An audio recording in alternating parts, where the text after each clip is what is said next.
When it comes to quality sleep, Ashley has you covered with top mattress brands at winning prices and with special financing options available. You can snooze now and pay later. Plus, your mattress purchase helps give the gift of better sleep to children in need and U.S. Special Operations Forces. Visit your local Ashley store or shop online today and make every snooze count. Financing is subject to credit approval. See store or ashley.com for details. Rosetta Stone is the language learning program with a lasting impact. I've been using their app to learn French, and it's not just about memorizing words, but actually having real conversations. And it's not just French. They offer 25 languages. Right now, Rosetta Stone has an awesome holiday deal, 50% off their lifetime membership. Every language, unlimited access forever. For anyone keen on diving deep into a new language, check out rosettastone.com. It's a game changer.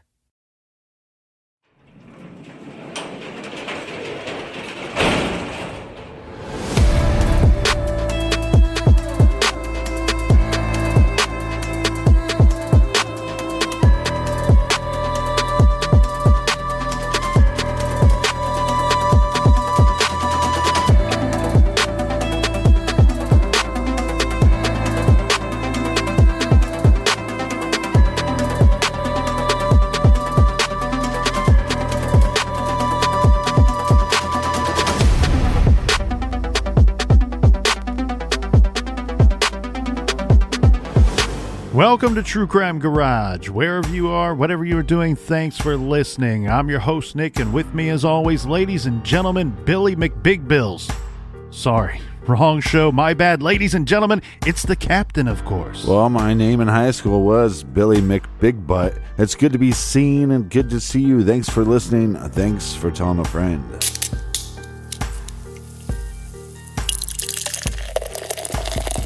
Today we are featuring vanilla pumpkin beer made by O'Fallon Brewery in Maryland Heights, Missouri. Vanilla pumpkin beer is locally produced cold-pressed Madagascar bourbon vanilla added to a pumpkin amber ale with cinnamon, nutmeg, and clove. This almost tastes like a slice of pumpkin pie with a scoop of vanilla ice cream. Garage grade, 3.5 bottle caps out of 5. And some big ups and big shout outs to our friends that helped us out this week. Cheers to Erica Black in Eckley, West Virginia. And a big shout out to Charlotte in Moses Lake, Washington. And here's a cheers to Corey in Abington, Massachusetts. And what a beautiful name, Noel, in the land of brotherly love, Philadelphia. And here's a cheers to Morgan and Benny in Portland, Oregon. And last but certainly not least, we have Christine in Truman, Arkansas. Everyone we just mentioned went to our website. That is truecrimegarage.com. And they clicked on the donate button, which helped us out with this week's beer run. And for that, we thank you. Yeah, BWERRUN beer run. Get you some. Make sure you sign up for Off the Record on Stitcher Premium if you're nasty. If you need more True Crime Garage for your earballs, find it on Stitcher Premium. And that's enough of the business. All right, everybody, gather around, grab a chair, grab a beer. Let's talk some true crime.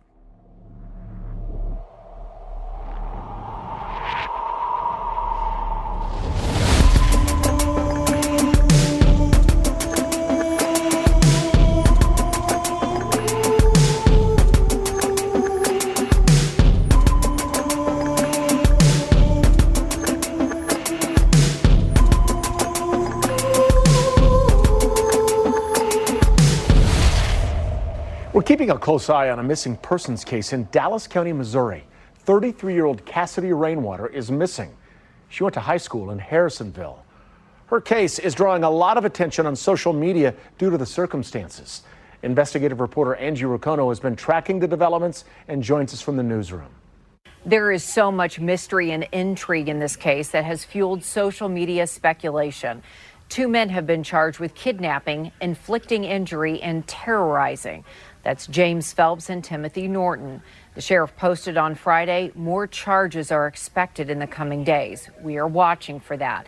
The sheriff previously released a statement saying due to the extreme nature of the crime, he's not providing details. Here's what we do know. Pictures have been found of Cassidy partially nude and in a cage. The FBI has been involved. Cassidy Rainwater is still missing. Her trail led to this rural property owned by suspect James Phelps. Investigators have been searching the grounds while the men are in jail. The Springfield bomb squad was called in and a fire broke out last week. The house burned to the ground. Speculation is there was a tripwire, and that's why the bomb squad was called in. This case is all over social media. Videos are being made on TikTok. Reddit has threads. Bloggers are speculating about cannibalism. The sheriff blasted all of the attention and speculation on this case, saying much of it is not true, although he used a more colorful word. He reminded everyone investigations take time in the real world, and this isn't a TV series or movie. Cassidy Rainwater's own mother went missing back in 2007. Her remains were eventually found scattered in a field by a farmer, according to the Associated Press. We will keep you posted on charges and developments in Cassidy Rainwater's case. Reporting from the newsroom, Angie Racono, KCTV5 News.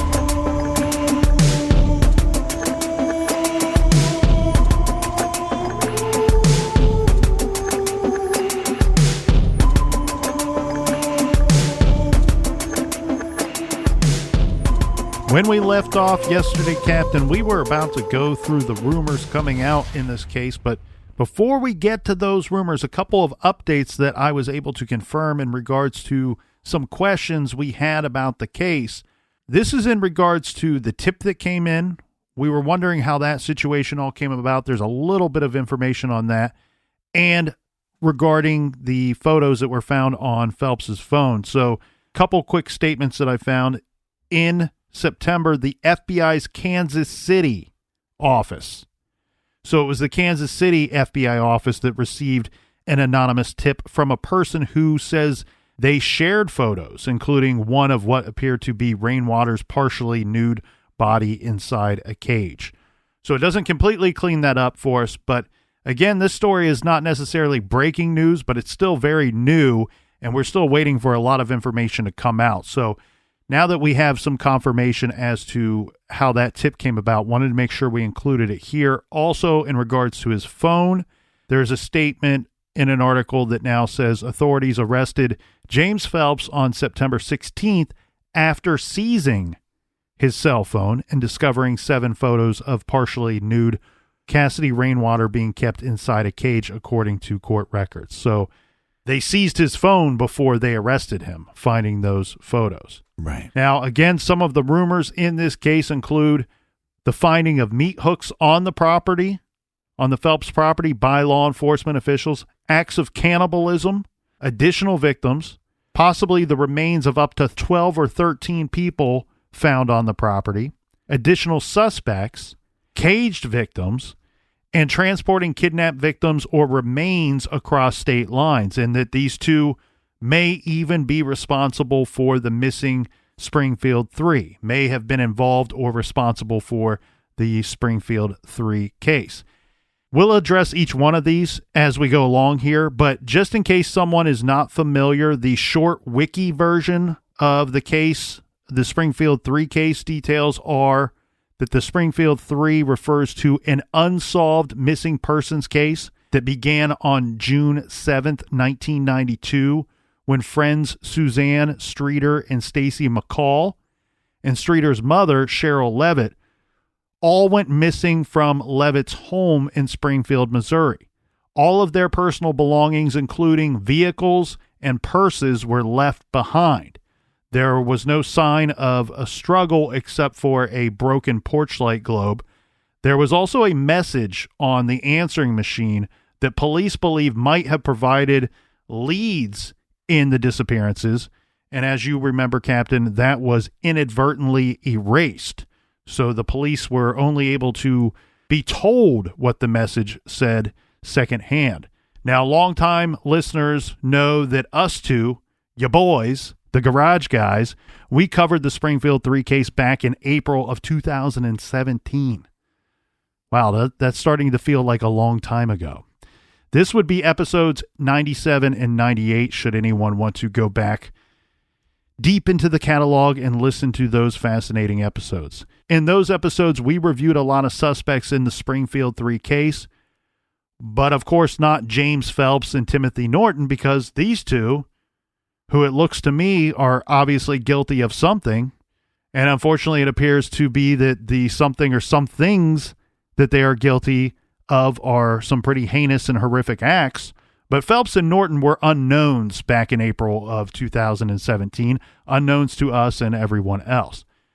Now, we are not saying these guys are good for the Springfield 3 case, but let's pretend for a second that they are. Well, they are shitbags. That's what makes these rumors beyond terrifying, because if they are in any way responsible for the kidnappings of 3 persons from Springfield in 1992, well, Cassidy Rainwater does not go missing until July of this year, 2021, some 29 years later, and no one in their right mind, I believe, would think for a second that these two kidnapped 3 people and did God knows what to them in 1992, and then just took a long break and decided in July of 2021, 29 years later, oh, I'd like to resume my dirty deeds and pick up where I left off. Right. Done dirt cheap. Done dirt cheap. Well, also, this property kind of reminds you of Todd Colehep, and also the murder that took place in northern Ohio, around Findlay, Ohio. Guy that had a barn with the freezer. Well, unfortunately, these kind of acts and what some of these individuals, serial killers and serial abductors and rapists want to do requires a certain amount of privacy, requires a certain amount of seclusion, so you can do these things and carry out these horrible acts. And so these types they desire a property similar to this. And that's why I think, to me, the hair stands up on the back of my neck when I hear, oh, well, Phelps was renting this property and he has other properties. What does this creep need other properties for? Or what is he doing with multiple properties, or this one in particular? Now, a couple more things on the timeline here, Captain. On October 4th, 2021, from the news report, a home near Lebanon, Missouri, connected to Phelps was burned to the ground. We had mentioned that on yesterday's show. The Dallas County Sheriff's Office says Phelps, 58, was renting the home. A Dallas County deputy had alerted a firefighter after discovering a tripwire near the home, and then a call went out to bring in the Springfield bomb squad. So hours later, the bomb squad detonated this suspicious device, whatever it was. Now, Rachel Nicholson, who moved to Lebanon recently, says she saw the home go up in flames from a distance. Quote, all of a sudden the house collapsed and the flames got bigger, and we could feel the heat, said Nicholson. Everything was on fire, and we sat there and watched it collapse. I called 911 because I was worried about it catching the woods on fire and like going to the other houses, end quote. The Missouri State Fire Marshal's office is investigating the fire which caused a total loss to the home. Now, you know me, Captain. I'm not one to believe or even want to believe rumors, but I do think that the local scuttlebutt can have some meaning in an unsolved case or offer some possible lead. But one thing that our talks with John Douglas told us is that normal people don't just wake up one day and kidnap and kill. There are things, crimes, behaviors, and such in their background that lead up to those types of extreme acts. But also, Captain, what makes me pause and wonder if there could be some truth to some of these many rumors is normal people also don't just wake up one day and arm their properties with tripwires, right? That once activated will burn the whole damn place to the ground. Right. But back to what you were saying about these local rumors, a lot of these cases that go unsolved, take, for example, the Mara Murray case. You get this rumor that these 3 individuals worked at Loon Mountain and didn't show up to work the day Mara went missing. And when you're investigating a case like that, you don't know if there's much weight or validity or anything backing up these local rumors. But I don't like to dismiss those, because normally where there's smoke, there's fire. And now we have a situation in that case where they discovered skeleton remains and hair remains that was buried in the Loon Mountains, and now we're just waiting for confirmation on who that individual is. Verbatim from one report in a Springfield bomb squad report, investigators say that they found an incendiary device during a fire at the home at the center of this kidnapping case. In the report, it claims investigators found the explosive device in a mortar tube with a balloon cover. It featured tripwires. Thankfully, no firefighter was injured in the battle of this fire. According to the incident report, the incident is labeled as second-degree arson. I'm guessing that there's probably some additional investigation that needs to be done to confirm if they want to move forward with second-degree arson or elevate that charge to something else. The report also says around $40,000 was lost from the fire, $40,000 in damages, I guess, from the fire. And the classification is undetermined and criminal currently as it sits.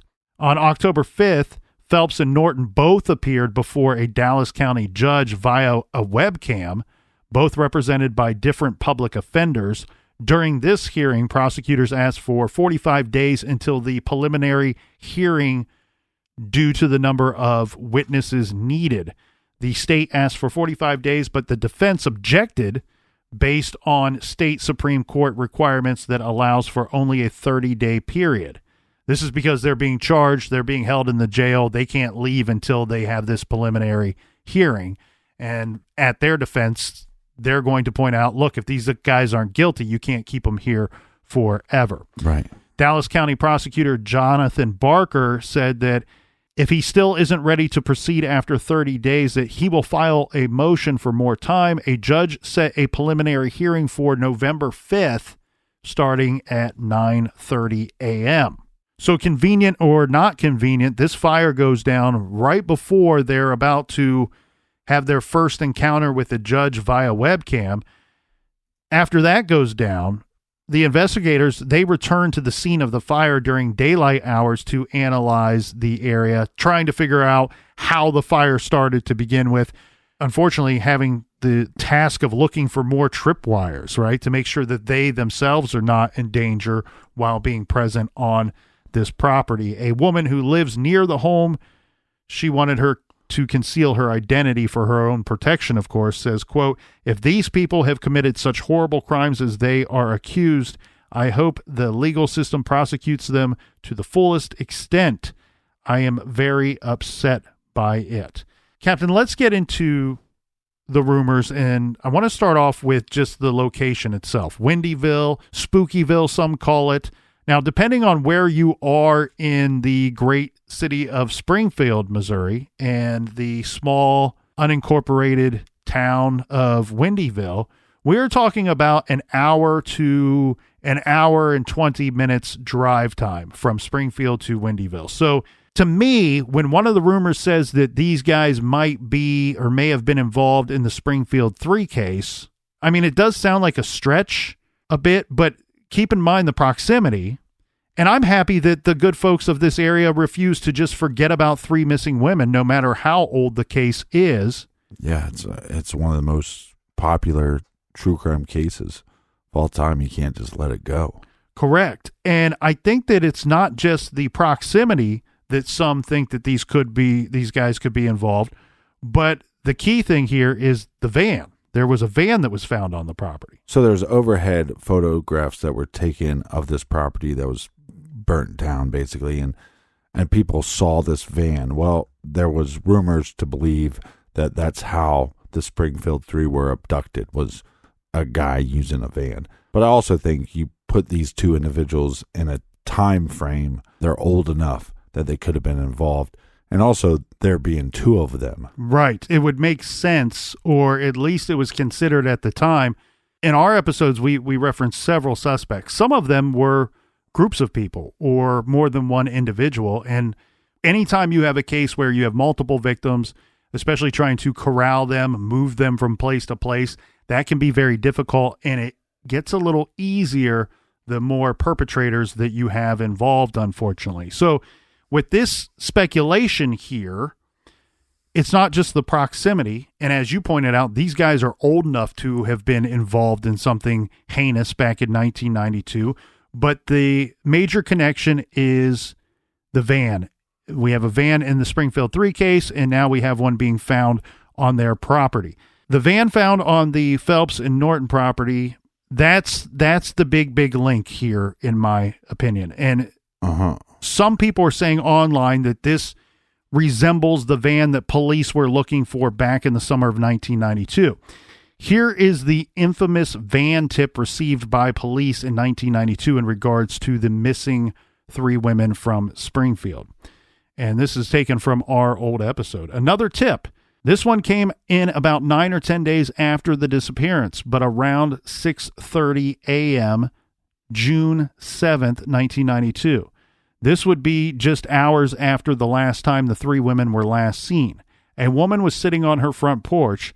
She says that she saw a green Dodge van, or a greenish Dodge van, and she believed that the van had been from the mid-1960s to the early 1970s.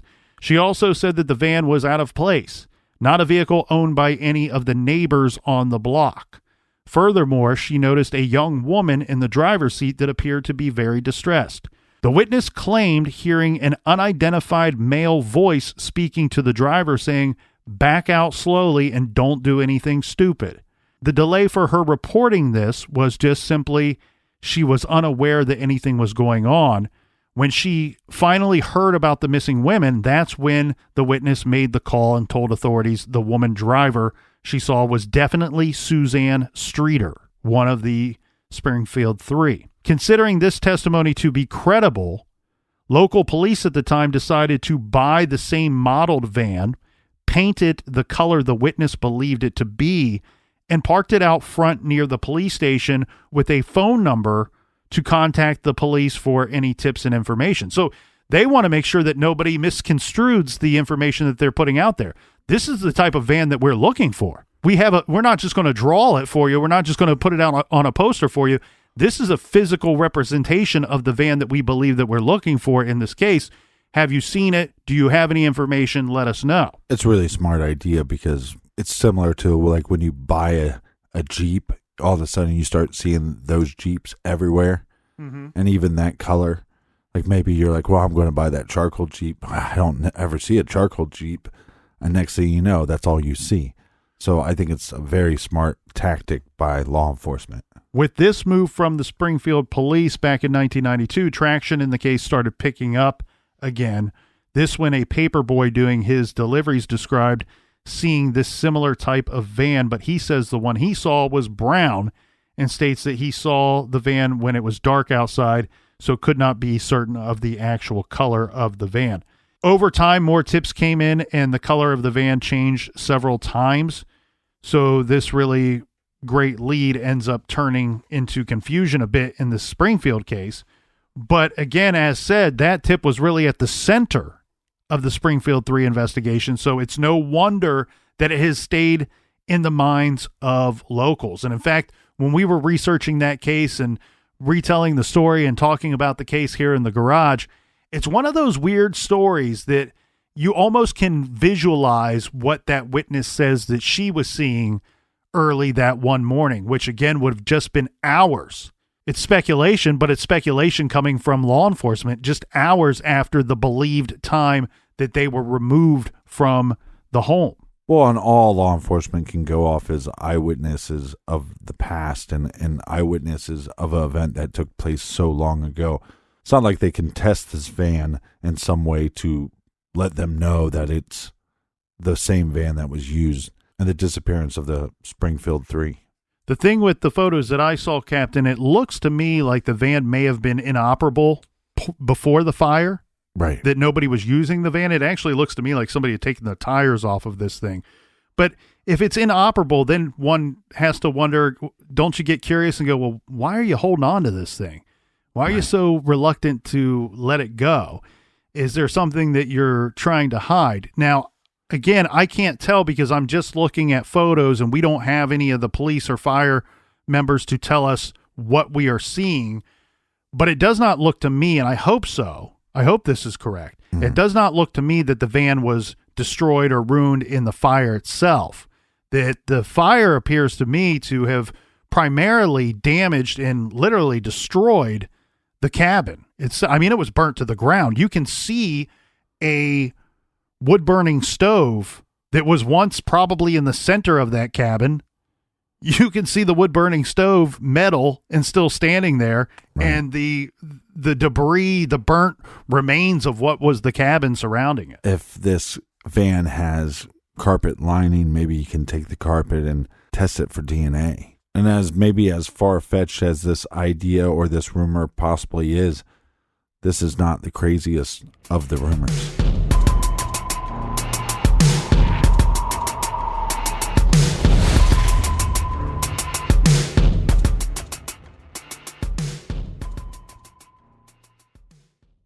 This show is sponsored by BetterHelp. Do you look forward to the holidays? Maybe you struggle with seasonal blues.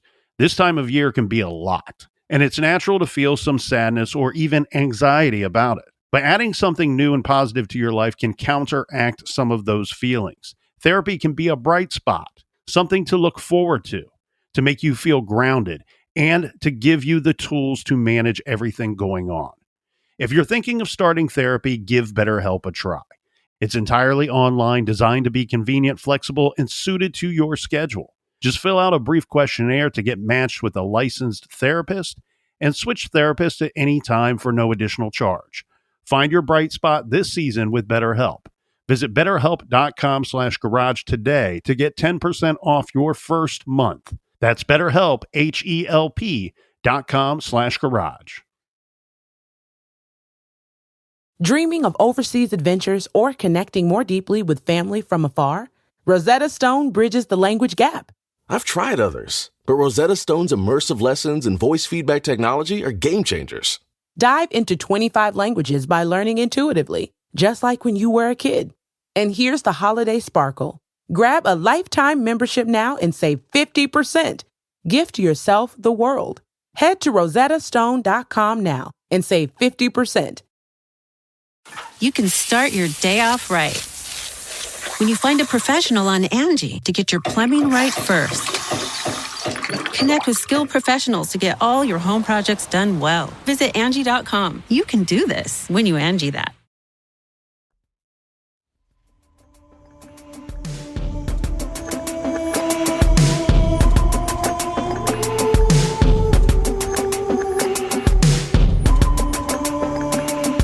All right, cheers, me mateys. Make sure you subscribe to the show. If you're not subscribed, click right now, subscribe, and then make sure you tell a friend. That way you don't forget. You will not forget to subscribe. You will not forget to tell a friend. Tell 2 friends if you like. Tell 3 friends if you can find one. If you got a 3rd friend. Yeah, if you're lucky enough. Let's get on to some of the rumors here, Captain. And look, there's going to be some people that will want to throw tomatoes at me and you for jumping in on the rumors, but you know what? For just being handsome. We have a garage show to run here, and this is a case that we can't take our eyes off of, and so we're going to talk about it. Now, the first of the rumors that I want to address is the finding of meat hooks on the property by law enforcement officials. Obviously, until the police start telling us the things that they saw, witnessed, or found at the property, in regards to this, we're just going to be spinning our tires, right? We don't know if they found meat hooks. Now, the online speculation has gone as far, or the rumors have gone as far to say that police found or someone saw body parts hanging from these meat hooks that could be visible through either through one of the windows or just outside of the cabin itself. It's a little foggy on the actual details of that. I didn't spend a lot of time sifting through the details or the different stories because if that was true, there's no charges to justify what somebody claims they saw. Right. And again, I understand the reason for the speculation, the theories, and the rumors because of the sheriff's statements and the sheriff's department's statements. It sounds to me like we're going to have additional charges. There is some evidence that is unclear. There are things that they found at the scene on the property that have not been told to the public, so they're speculating at this point.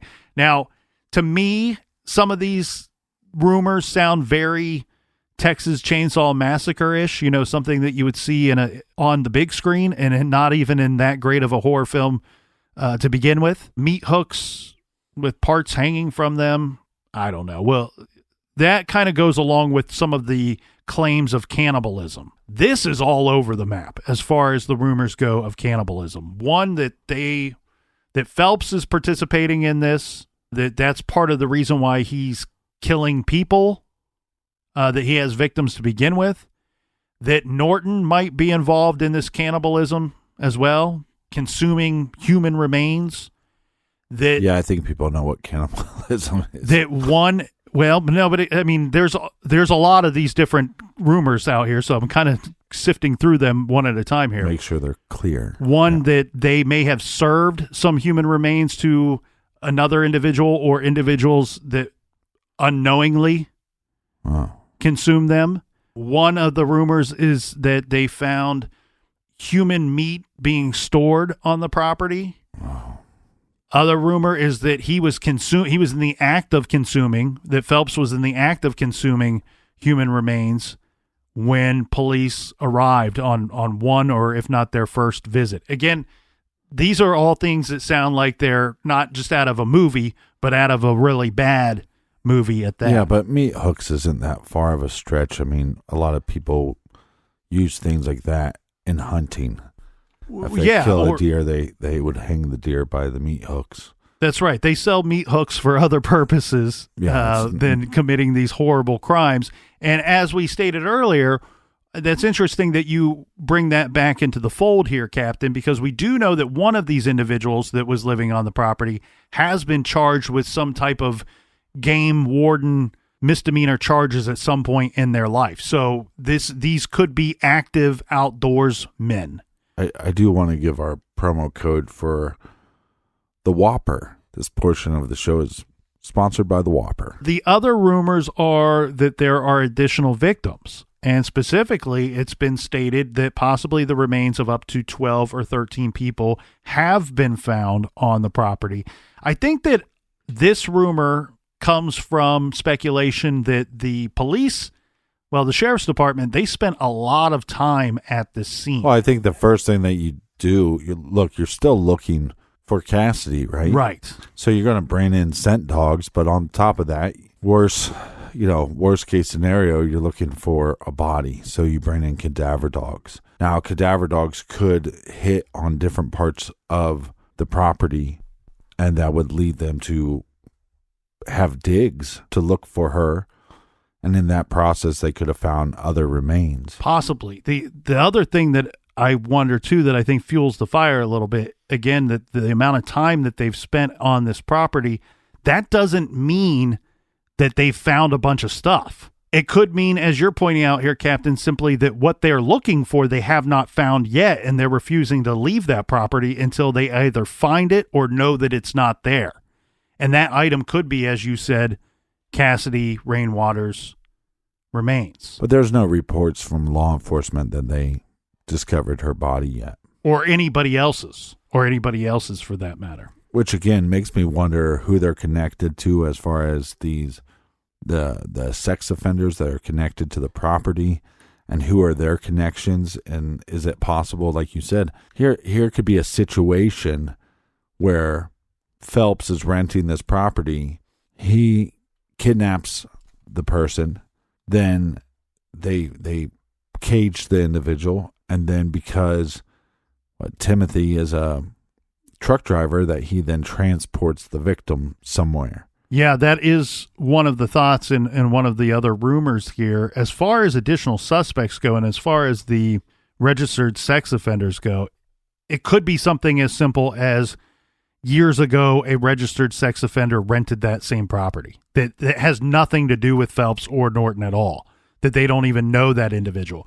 What we do have that kind of clarifies or clears up some of the additional suspects statement is we have a statement from Sheriff Rice who says, look, everybody that we believe to be involved in the Cassidy Rainwater disappearance case is currently in jail. Without trying to piece his words together for him, I've got to believe what he's saying there is we believe these two individuals are responsible. We have evidence that shows that they are solely responsible, the two of them, right? And we have them in custody right now. The courts are going to shake this thing out and figure out what exactly happened here. Don't be running wild with your thoughts and your theories with additional suspects, no matter what you found or what report you read, because we have 2 individuals that are locked up right now. No, and I understand that, but what we do know is, and what I'm saying about the sex trafficking, we capture this individual, we are going to then sell her to another individual, but that individual is not known yet, and that's possibly where law enforcement gets their tip, because we know that these images of Cassidy were shared online. Why the heck would you share these online? You can sift through all the reports, and at the very minimum, we know that at least one of these images made their way online somehow, some way. Right. Right. And what's the purpose of that? You're exactly right here, Captain. If you got concerns about human trafficking or selling an individual for any reason at all, it seems like the dark web would be a place or a marketplace to do such activity. Right. How did a photograph like this make it onto the internet? And if Phelps and Norton were the only 2 that knew about this, then one of them would have had to have put the photo online at some point. Right. Now, in relation to the caged victims and transporting kidnapped victims or remains across state lines, there's been some speculation in regards to the cannibalism that maybe they were even selling human meat somewhere, somehow. Again, seems very Friday the 13th, Texas Chainsaw Massacre-ish to me. But what I think is more interesting when we talk about state lines, right? We have Timothy Norton. He drives a truck. He's crossing state lines all the time. I'm more concerned with the idea and the probability of him procuring a victim and transporting them back to this cabin, this secluded cabin with creep number 1 and creep number 2 sitting around the old wood-burning stove. Right. That seems like something that would be far more likely when we talk about state lines. And I guess if you're wanting to hide evidence, he has the ability, he has reason to be out on the road constantly. He could be dropping evidence all along the way. I guess from what I've found is that his truck is on this property and that there was some type of his trailer. It's been reported was one of these refrigerated trailers. So one of the rumors is that human remains or of some sort were found in this trailer. Again, this is speculation, but certainly adds to the horrific thoughts that you can put into this case and the possibilities in this case. But it's not out of the realm of possibilities. We see these individuals all the time. They're a suspect in one case, and that leads to the discovery of several other victims. Well, and that's interesting, Captain, because it makes me think of a few different things here, right? First is something we've talked about plenty of times before, linkage blindness.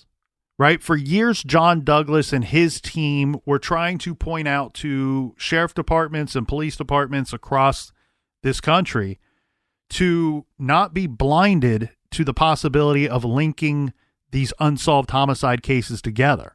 Right. Here, you have what we've seen in some cases, which is the reverse of that, where the public sees a case and then starts tacking on every crime, unsolved murder, kidnapping that they can think of to this being almost a suspect zero type of situation. We've seen that with the Zodiac, right? His crimes, he committed them using different murder weapons in different locales. So it's easy to just kind of tack on a bunch of unsolved homicides that it took place in California or surrounding areas at around that same time and say, all right, well, the Zodiac, remember when he told us it was Zodiac score 35 and the San Francisco PD score was 0? Right. Well, here's your other homicides that get us to that 35 number. Your boy, Cold Case Cameron.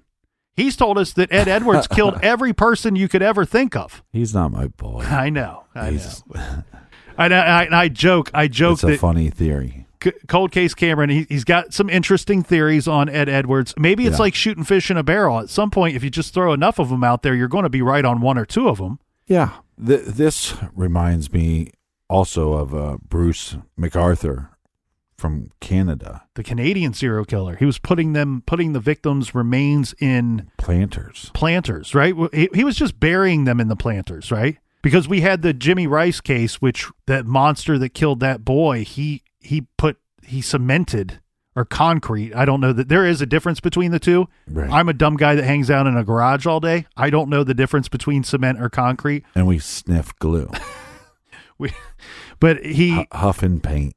So yeah, I can't. MacArthur was just burying the remains in these large planters, from my understanding. Yeah, and the Bruce MacArthur, it's Toronto's Missing Men, Part 1 and 2 is episodes 191 and 192. On your garage radio dial. But I also think that maybe some of these rumors are coming from the severity of, I don't even know if severity is the right word, but it's a horrifying image to see. Yeah, the pictures from the fire and whatnot. Yeah, I think when you see those pictures of Cassidy in the cage, or law enforcement sees those pictures, it makes you speculate on what these animals and monsters are capable of doing, because you know they're capable of this horrendous crime. Well, and it makes sense, too, when you reference a woman being held captive in a cage. The thoughts that go through everybody's minds out there in listener land and in parts unknown. It's your imagination runs wild, but it runs wild because we've been trained to think that way. We've been told to think that way, and rightfully so. When we spoke with John Douglas, what did he tell us that the number one thing that he found to be true in most of the cases of these serial killers, especially the sexually motivated predators, was that ideally this is their goal. They would rather have a sex slave or a captive victim that they can victimize again and again. Right. They're only serial killers because at some point they take it too far, or they're forced to kill their victim because they don't have a victim captive or do not have the ability to do so. In fact, you talk to a lot of old retired FBI agents that have worked serial cases, and they'll reference an old, I believe it's an English novel, The Collector. It's a story about a psychotic man who abducts a young woman and holds her captive. And they reference this because they believe that that is the general fantasy that is shared by most of these types. So I think that it's fair for all of us to think this way and to speculate and to want to know the truth behind these rumors, whether they are true or not. And I think we're going to find out a lot more about this. Hopefully we find out more about this stuff when this court date rolls around next month. Now, we have KY3 News, who we are being told from KY3 News that their team of reporters has been in constant contact with the Dallas County Sheriff's Office, specifically with the sheriff himself, Scott Rice. However, no further details are being released pending those forensic results that they're waiting on. They, being the reporters, are basically on standby waiting for more. Or if anything new pops up, they will be on it. So we will be hearing something should anything come out or come of any of this information. Now, we should give the good sheriff his due and voice his opinions of the rumors swirling around. We know some of his thoughts because in a Facebook post, Sheriff Rice addressed rumors in the investigation into the disappearance of Cassidy Rainwater. He wrote that he's upset with social media and bloggers thinking that they know what is happening, and says, quote, "There is a lot of misinformation circulating in the case." An online article from officer.com, I took some little pieces from this article. Here they are. One says, 3 weeks into a massive criminal investigation that's drawn viral attention, the Southwest Missouri sheriff leading the probe went on a rant. On his department's Facebook page, Dallas County Sheriff Scott Rice took aim at fake news, social media, and people who he said are too impatient and entitled to wait for the justice system to work. Quote, "There is a lot of misinformation and rumors regarding the Cassidy Rainwater case being circulated across social media and various news platforms," Rice wrote. "While I understand the impatience and curiosity of the people, I'm going to give you a piece of advice. It's not a good idea to listen to a crime reporter / blogger or TikTok videos that is sitting in their apartment or their mommy and daddy's basement eating great value cheese puffs and drinking box wine. Well, excuse me, sir. We're in a garage. With grand intentions of being a social media superstar. And hold on. And we have no intentions of being any kind of superstar. Well, I don't think he's talking to us specifically, maybe. Or maybe he was. He criticized the, quote, crap posted on social media about the case. He dropped the first tidbits of news that have been released within days. That was the statement that we kind of reviewed earlier, Captain, where he says that, quote, I can tell you we have all parties involved with Cassidy Rainwater's case in jail, end quote. And he did say, quote, we expect additional charges to be filed in the coming days. Again, it's statements like that, though, that I think fuel the fire a little bit for some of these rumors. I'm not faulting the sheriff. I'm not even faulting anybody else out there that live nearby or live in California, Florida, New York City, or what have you for speculating on this case. I personally think that it's somewhat healthy to do so. It's a mystery. We're concerned.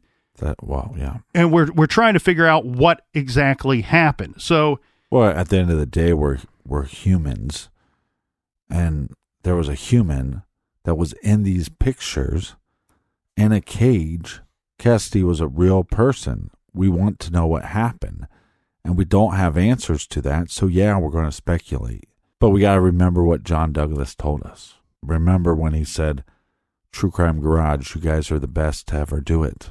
#1 true crime podcast of all time. I'm sure he appreciates you making up statements for him. Oh. But in regards to this here, Captain, it's on record. I understand the rumors that are coming out. Here he's saying that 99.99% of what has been posted on social media is crap. His statement about we will have or will be seeking further charges is interesting, but again, does not necessarily mean that they found anything that they've not told us about, because those additional charges may simply come from a couple of possibilities. One, the arson itself, right? I don't know that they've 100% declared that it was absolutely arson, or they just are suspicious of it so far. Right. From my understanding, what the charge would be on that is involuntary second-degree arson charges.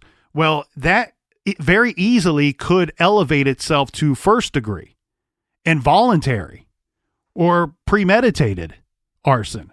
So in relation to the arson, we could see additional charges. Also, in the disappearance case of Cassidy Rainwater herself, we could see additional charges. Again, right now, they're only being charged with kidnapping. That could be elevated to, unfortunately, homicide or additional charges.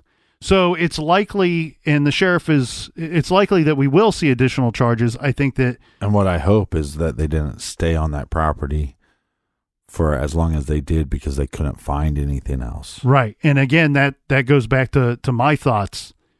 I don't necessarily think that them being there so long indicates that they were finding things that were useful to their case. I'm worried that they weren't finding what they thought they would find there when they arrived. Well, maybe the spookiest thing about this case is not only did Cassidy go missing, but her mother went missing as well. Yeah, so Cassidy Rainwater's mother, Tracy Wawasuk, went missing in 2007.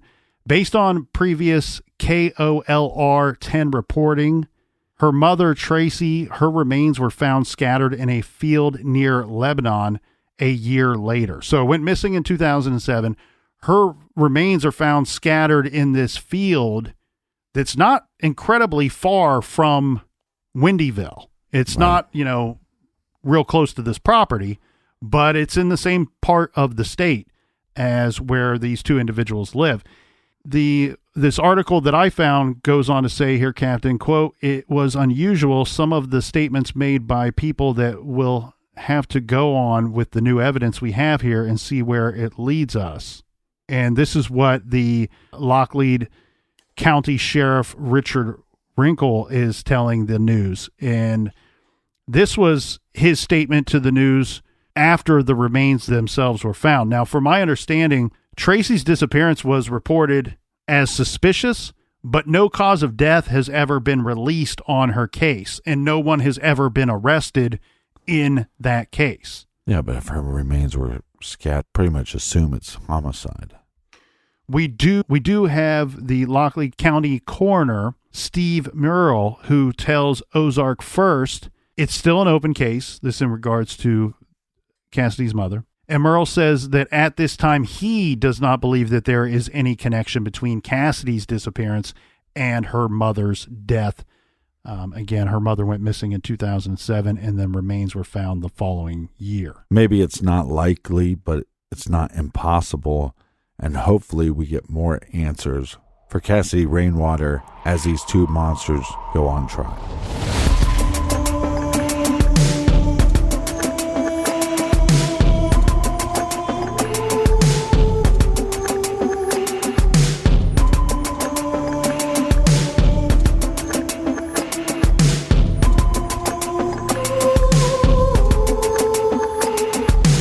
Thank you so much for joining us here in the garage.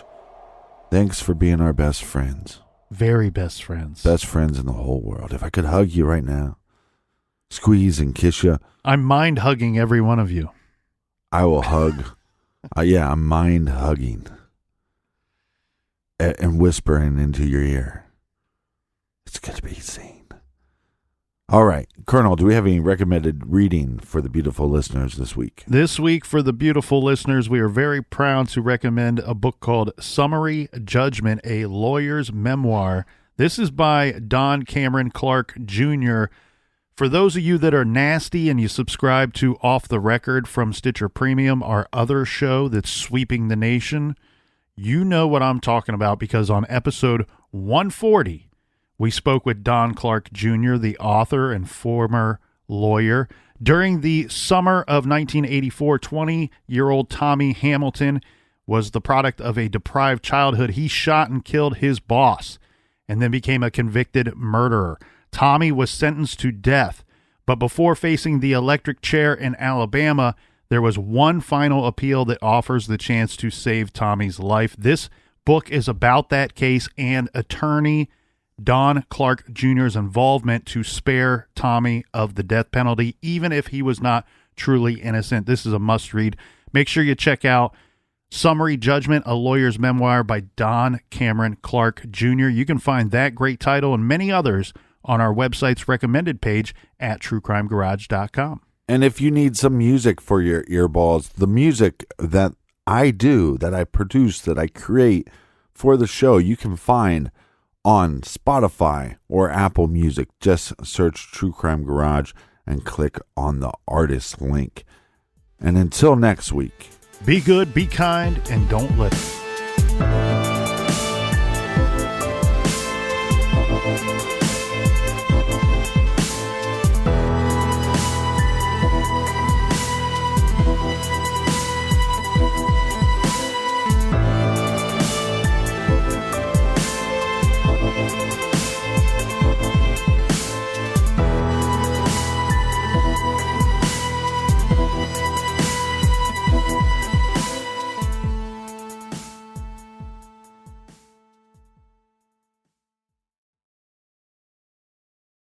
You can live out your MasterChef dreams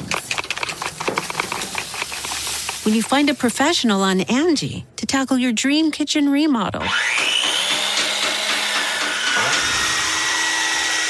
Connect with skilled professionals to get all your home projects done well. Inside to outside, repairs to renovations. Get started on the Angie app or visit Angie.com today. You can do this when you Angie that.